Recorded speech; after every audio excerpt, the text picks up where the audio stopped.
Police Tumakuru ಇವರು ಇಬ್ಬರು ಆರೋಪಿಗಳ ವಿರುದ್ಧ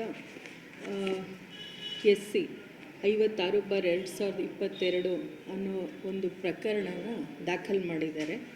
ಈ ಇಬ್ಬರು ಆರೋಪಿಗಳು ಬೇರೆ ದೇಶದ ಪ್ರಜೆಗಳಾಗಿದ್ದು ಯಾವುದೇ ಒಂದು ಅಧಿಕೃತವಾದ ಪಾಸ್ಪೋರ್ಟ್ ಹೊಂದಿಲ್ಲದೆ ನಮ್ಮ ದೇಶಕ್ಕೆ ಎಂಟ್ರಿ ತಗೊಂಡು ನಮ್ಮ ದೇಶದ ಪ್ರಜೆಗಳಿಗೆ ಸಂಬಂಧಪಟ್ಟಂತಹ ಐಡೆಂಟಿಟಿ ಥೆಫ್ಟ್ ಮಾಡಿ ಅದರಿಂದ ಅವರು ಉಪಯೋಗನ ಪಡ್ಕೊತಿದ್ರು. ಈ ವಿಚಾರ ಬೆಳಕಿಗೆ ಬಂದ ನಂತರ ಇವರ ಕಾರ್ಯ ವ್ಯಾಪ್ತಿ ಹೇಗೆ ಅಂತ ಇವ್ರನ್ನ ಟೆಸ್ಟ್ ಮಾಡಿದಾಗ ಇವ್ರು ಏನು ಮಾಡಿದರು ಅಂದರೆ ದಿನಾಂಕ 31/10/2020 ಒಂದು ATMಗೆ ಹೋಗಿ ಸ್ಕಿಮ್ಮಿಂಗ್ ಮಿಷಿನ್ನ ಅಳವಡಿಸ್ತಾರೆ. ಸ್ಕಿಮ್ಮಿಂಗ್ ಮಿಷಿನ್ನ ಅಳವಡಿಸಿ ಆ ATMನಲ್ಲಿ ಯಾರ್ಯಾರು ಟ್ರಾನ್ಸಾಕ್ಟ್ ಮಾಡ್ತಾಯಿದ್ರೋ ಆ ATM ಕಾರ್ಡ್ದು ಡೇಟಾ ಥೆಫ್ಟ್ ಮಾಡ್ತಾರೆ. ಆ ಡೇಟಾ ಥೆಫ್ಟ್ ಮಾಡ್ಕೊಂಡ ನಂತರ ಸಂಜೆ ಆ ಗ್ರಾಹಕರದು ಒಂದು ನಕಲಿ ATM ಕಾರ್ಡ್ಗಳನ್ನ ಕ್ರಿಯೇಟ್ ಮಾಡಿಕೊಂಡು ಆ ನಕಲಿ ATM ಕಾರ್ಡ್ಗಳನ್ನ ಉಪಯೋಗಿಸ್ಕೊಂಡು ಇವರು ಆ ಗ್ರಾಹಕರಿಗೆ ಸಂಬಂಧಪಟ್ಟ ಪಿನ್ನನ್ನು ಕೂಡ ಆ ಕ್ಯಾಮ್ರಾನಲ್ಲಿ ಸೆರೆಯಾಗಿರುತ್ತೆ.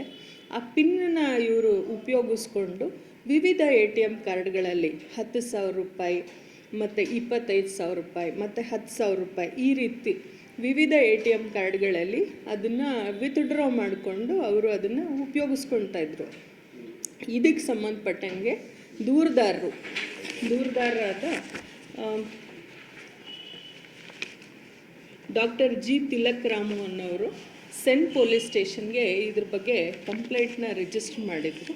ಇದ್ರ ಬೇಸಿಸ್ ಮೇಲೆ ಕಾರ್ಯಪ್ರವೃತ್ತರಾದ ನಮ್ಮ ಜಿಲ್ಲಾ ಆರಕ್ಷಕ ಸಿಬ್ಬಂದಿಯವರು ಆರೋಪಿಗಳನ್ನು ಟ್ರ್ಯಾಕ್ ಮಾಡಿ ಆರೋಪಿಗಳನ್ನು ಹಿಡ್ಕೊಂಡಾದಮೇಲೆ ಇವ್ರ ವಿರುದ್ಧ ಇನ್ಫಾರ್ಮೇಷನ್ ಟೆಕ್ನಾಲಜಿ ಆ್ಯಕ್ಟ್ ಮತ್ತು ಫಾರಿನರ್ಸ್ ಆ್ಯಕ್ಟ್ ಮತ್ತು ಭಾರತೀಯ ದಂಡ ಸಂಹಿತೆ ಕಲಂ 465, 467, 420 ಈ ಕಲಂಗಳ ಅಡಿಯಲ್ಲಿ ಅವ್ರ ವಿರುದ್ಧ ಪ್ರಕರಣ ದಾಖಲಿಸಿ ತನಿಖೆ ಕೈಗೊಂಡು ದೋಷಾರೋಪಣಾ ಪಟ್ಟಿನ ಶ್ರೀಯುತ ಶೇಷಾದ್ರಿ ಅವರು ಸಲ್ಲಿಸಿದ್ರು.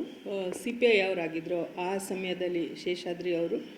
ನಂತರ ಇದರದ್ದು ಸುದೀರ್ಘ ವಿಚಾರಣೆಯನ್ನು ಮಾನ್ಯ 2ನೇ ಅಧಿಕ ಜಿಲ್ಲಾ ಹಾಗೂ ಸತ್ರ ನ್ಯಾಯಾಧೀಶರಾದ ಶ್ರೀಯುತ H. ಅನಂತ ಸಾಹೇಬ್ರವರು ಕೈಗೆತ್ತಿಕೊಂಡು 2022ರಲ್ಲಿ ರಿಜಿಸ್ಟರ್ ಆಗಿದ್ದ ಕ್ರೈಮ್ನ 2024ರಲ್ಲಿಯೇ ಡಿಸ್ಪೋಸ್ ಮಾಡಿ ಅತಿ ತ್ವರಿತಗತಿಯಲ್ಲಿ ಈ ಪ್ರಕರಣನ ಮುಕ್ತಾಯಗೊಳಿಸಿದ್ದಾರೆ.